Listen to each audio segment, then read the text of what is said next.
Hey guys, welcome back to the channel, Prepared Wanderer in the Man Cave, and I want to go over a Blackout survival kit that I've put together for my family and for my household. Now, it is tornado season here in Ohio, and we've actually hit a record, and we're leading the country in tornadoes already with 38 confirmed here in Ohio, which is ridiculous because we're not in Tornado Alley, but they say it's shifting, but never mind, we're not going to talk about that. Also, hurricane season is ramping up and coming soon for the Gulf states.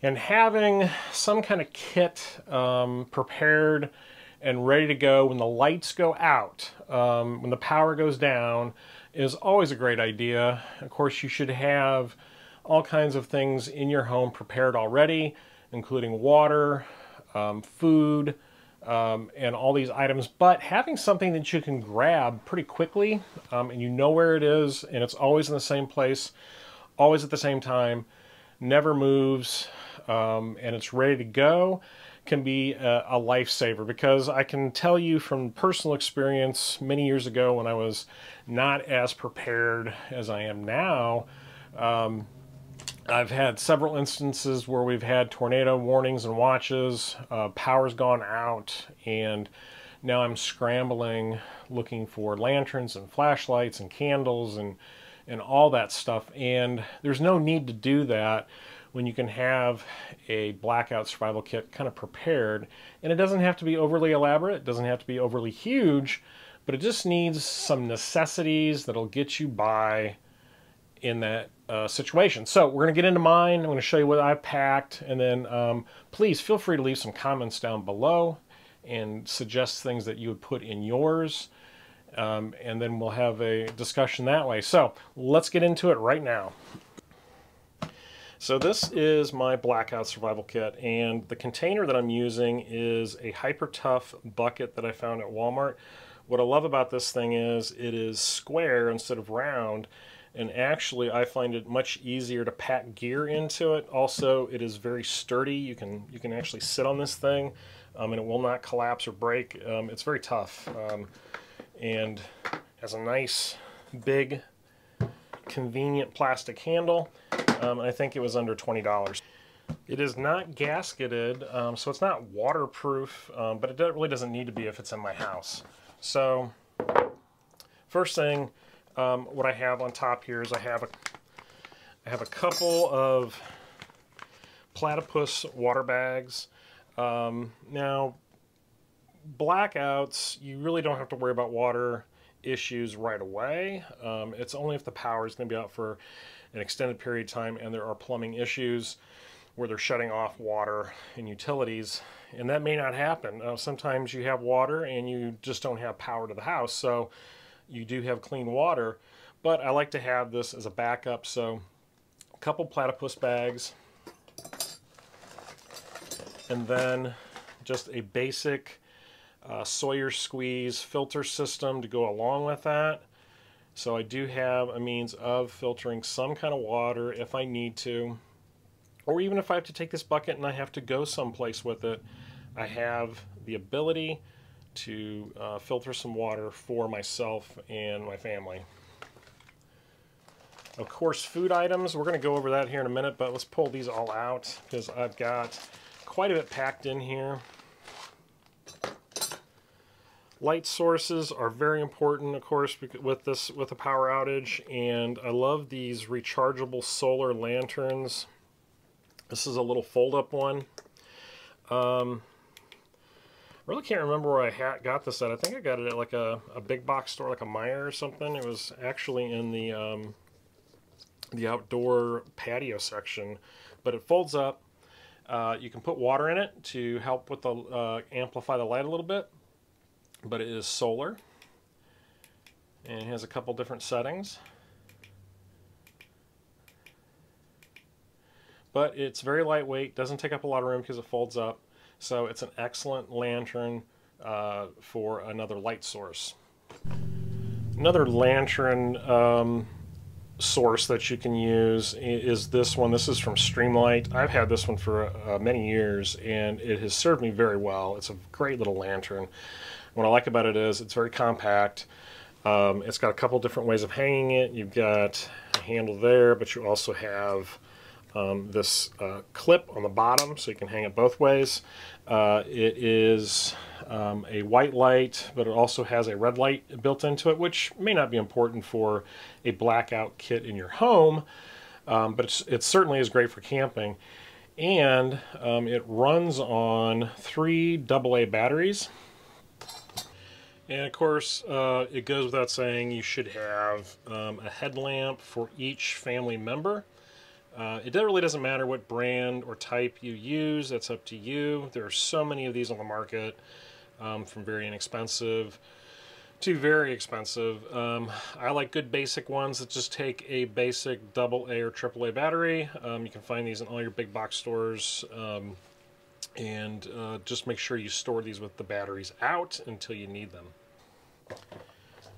And I always like to keep my batteries in a waterproof container, airtight.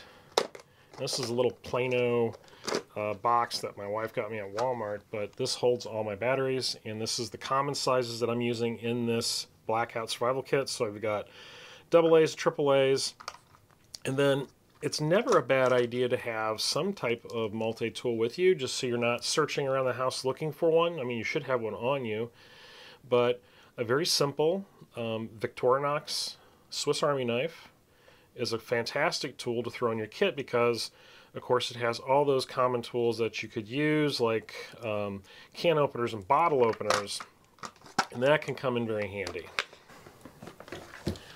Another super important item is some type of weather radio, but a weather radio that also can pick up normal bands like AM and FM, because you want to be able to listen to a lot of different announcements.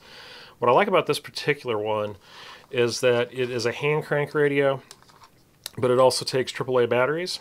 And it does have some additional features like a light built into it. There's even a siren mode, but the hand crank is such a great idea. And of course, I don't keep batteries in this because I don't know when I'm going to use it, but that hand crank. Thursday, showers likely with a slight chance of thunderstorms. Much cooler with highs in the lower 60s. Northeast. The rain 70%. Thursday night, mostly cloudy. Showers likely with a slight chance of thunderstorms in the evening, then a chance of showers after midnight. So that has the NOAA weather stations in it, as well as AM, FM, hand crank radio, flashlight, all these different little features. And it is also solar. So I'll have a link in my Amazon store below for this if you're interested in it. It's a great radio. Definitely should have one of these in your kit. Other thing I always like to have is some type of battery pack for my phones and devices, because, you know, having your phone is another way of staying in contact and seeing what's going on in the world. So I just have this Swiss Tech power pack. I keep in this little Right in the Rain notebook cover. It makes a nice little kit. And then I have one of these multi-plug converter wires. So this has lightning, USB-C. It has all the different types of plugs that you're going to need, because in my household we have a variety of devices. My wife, I think she's on a Samsung, and of course I'm on an iPhone. So we have different needs, different phones, but having a universal wire that works with all of them is a great idea. And then the heart and the soul of this kit is my cook kit, because, you know, having a means of cooking some food for, you know, maybe it's just 24 hours, maybe it's a couple days. You really don't know how long the power is going to be out. And Fire Maple has this fantastic all-in-one stove system that is a good size for a family. So this is the Fire Maple Polaris. It is a 1-liter cook pot, and what's so cool about this thing is is that's kind of an all-contained stove system, so you don't have to drag out your big Coleman camp stove for just for a couple of days. It will hold all the stuff you need to cook your meals. Now, this component is an actual ring, so you can use other pots and pans with it, and I'll show you that here in a second. But it will hold the larger jet boil. These are the 8.11 ounce canisters, so it'll hold the big ones, which is very nice.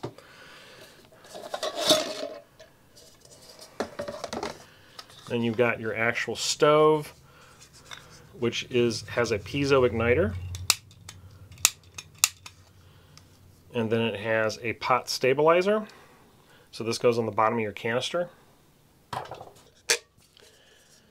You just screw the canister to the bottom of the stove, makes a seal, and you've got a little handle that is going to basically turn it on and off.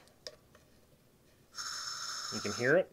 And once it gets going, you hit that piezo, whoo, pop, and then you can turn it up, turn it down, turn it off.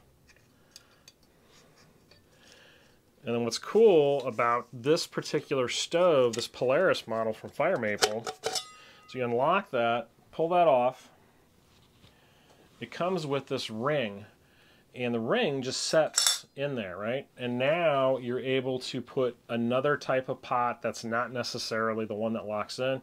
You can put a small frying pan on it. That just gives you some more options of cooking. You're not, you're not locked into that Fire Maple 1 liter pot. You can use different ones if that's what you prefer. So it's a really nice little feature that they've added. And then it has this nice little pot support.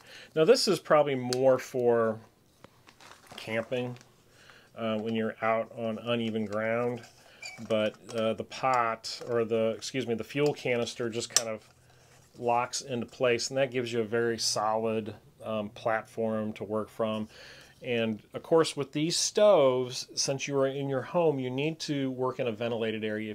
I would prefer if you cook outside or maybe on a porch. But if you do have to cook inside because of weather, cook next to a window, open up the window. And of course, having a couple of dishes ready to go. Of course, you're going to have all the dishes in your house, but if you don't want to get all those out and get them dirty, maybe just sticking to a couple camping ones would be a good idea. So I've got a couple folding bowls. These are actually dog water dishes. I got these off of Amazon, but they make perfect bowls. And since they're silicone, they take the heat pretty well. They don't burn your hands. You can hold them. And they're great for mixing up noodles and things like that. And then a couple of plates. I like these plates because they are deep, so they don't spill as easy. A few of those.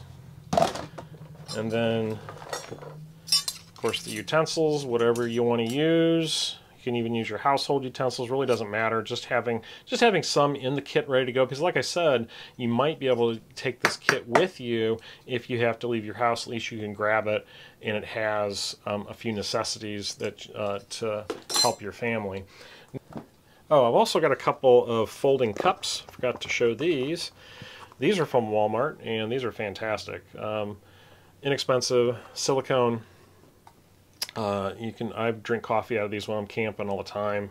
They work very, very well, and they don't take up any room. Food is a big part of it, and this is not all the food that I have stored in my house. Of course, I have canned goods. I have a lot of stockpile of other stuff for bigger disasters and events. But for this kit, this is my first line of defense. I'm going to go to this and use this stuff first before I start tapping into those other resources. But, mountain houses, relatively inexpensive, can pick these up at a lot of different places, including Walmart, so makes it very convenient. I like to keep a bunch of these tuna packets on hand in different flavors. They are a great source of protein and energy, and you can mix those into noodles, ramen, soups, eat them right out of the package. You don't even have to heat them up. They're always very good. Just make sure that you're always checking your expiration dates and rotating these because you don't want to make yourself sick. Then I put together a meal pack. Now this package has enough meal items to cover one person for an entire day. So there is breakfast, lunch, and dinner, snacks, drink mixes, all in this Ziploc bag. And what I've done is I'm utilizing for my main courses this nutrient survival packets because they're smaller. Now these you have to mix with hot water either in your cook pot or in your bowl, and then let them set, usually for like 5-10 minutes to make sure that they're all mixed up and hot. They don't contain meat, that way if I want to add the tuna or other packaged meats I can, but the nice thing about these is the sodium isn't as high on these compared to other meals, and they have a better nutritional value, and then they're packed with a lot of nutrients and vitamins, and they're very basic, but they work in an emergency. So we got triple mac and cheese in that one, hearty lasagna. For breakfast we have the home-style scramble, which is an egg mix. I've thrown in a Spam single so I can put that in my eggs. And I got my coffee for the morning. Snack bar.